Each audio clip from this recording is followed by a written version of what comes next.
I'm here with Eddie at BGG.CON from Griggling Games with a very different game by the looks of it, Santa's Bag. Santa's Bag, yes. This one I'm really excited about. It's our release for the holidays. This is part of our family line of games, so it's for ages 7 and up, but don't be fooled by that. I've played this game mostly with adults. They really get a kick out of it, but kids love it as well. In this game, the players are playing the roles of Santa's elves, and they're making toys for girls and boys. And they're sort of competing to be the best elf, to see who can build the best toys or the most amount of toys. And the way the game goes, it's very simple. It's sort of a set collecting trading game. And what happens is there's a deck of kids and a deck of toys. And the way you set up the game is you're gonna deal out 4 random kids, and they're gonna go on the table, and then you're gonna deal out 4 random toys for each kid. So that's the toy that the kid wants. And you're gonna have a hand of these small cards, and there are different parts to make the toys. And if you look on a toy, maybe if I can get a little close-up of there, you're gonna see that there's a bunch of icons here and shows the parts required to make that toy. So if you have the parts to make the toy, you can simply play it out from your hand and say, I have the parts for it, and you're gonna take the toy and the kid, and they're each worth points. There's a number on the card, which is the amount of points, and it goes off to your side. There's a counter here that counts every time a toy is built in total between all the players.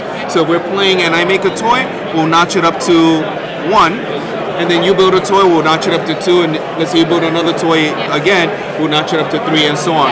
A short game goes up to 10 toys built, and it shows you their end game. And then you can play a longer game or with more players, because the game goes 2 to 8 players. You can go up to 20 toys built. And when you reach the end game, then the players are going to total up their points, and whoever has the most points wins. Now, the fun part of the game is, in my opinion, is the trade aspect, because you're not always going to have the parts that you need. So you can make trades with the other players. Now, the rulebook has a sort of simplistic way of trading. You know, we made it kind of simple for younger kids to be able to trade. You simply show the card that you want to give away, and you ask for what card you want in return.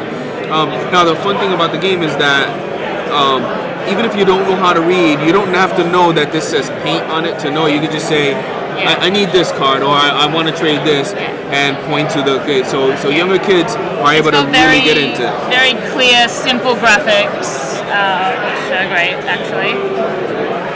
Here's a little different cards.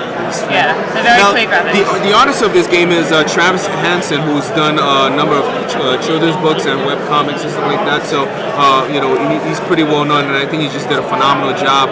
Because one of the fun parts about the game, one of the many fun parts, is that the points that you get from the kids is based on how naughty or nice they are. So as you notice here, Abigail, she has sort of a mean, crying face there, so she's only worth 1 point. Whereas you see like Anthony here, who's kind of nice, and he's worth 3 points, and that's the maximum. They go from 1 to 3 points. But all the kids always get a toy, and because there's random, you randomly deal out the toys to match it up with the kids. Sometimes you get situations where you have a guy like William, who's like big mean, and he wants the baby doll toy. So we find that humorous. There's a little humor to the game. But the kids really get a kick out of the set collecting, because they feel like they're almost cooperating. Like they'll say, I'll give you this and you give me that, and then we'll both get to be able to make a toy. Whereas when you play with adults, it gets to be a little bit more cutthroat, because they don't want to trade, or they know that if they trade here, so it gets a little bit tricky where they'll start trying to trade for stuff that you think they don't want. Because one of the things I forgot to mention is that besides trading, if you don't have the parts you need and the other players don't want to trade with you, you can use your elf magic. If you have 2 parts that are identical, you can use your magic to transform them into one of anything else that you want. That's how elves work. Yeah. And so, it's a surprising amount of strategy for a small game. It's really short, plays in about 15 minutes. It goes up to about maybe 20 minutes if you go like the full 8 players, but generally plays really quick. Especially after you get the hang of it, it runs through really, really smooth. How do you pick up cards on your turn? Well, you start the game with 4 cards, and at the end of your turn, you're always going to draw a card. There is a trick you can do if the other players won't trade with you. You can choose to trade with the draw deck.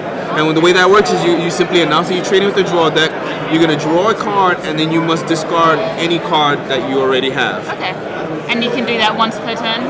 Once per turn, instead of trading with the other players. And even then, you still draw a card at the end of your turn. So it's a way to sort of move through your hand and try to get through to see more cards. Interesting. Well, a great family game, 2 to 8 players, good game for the holidays.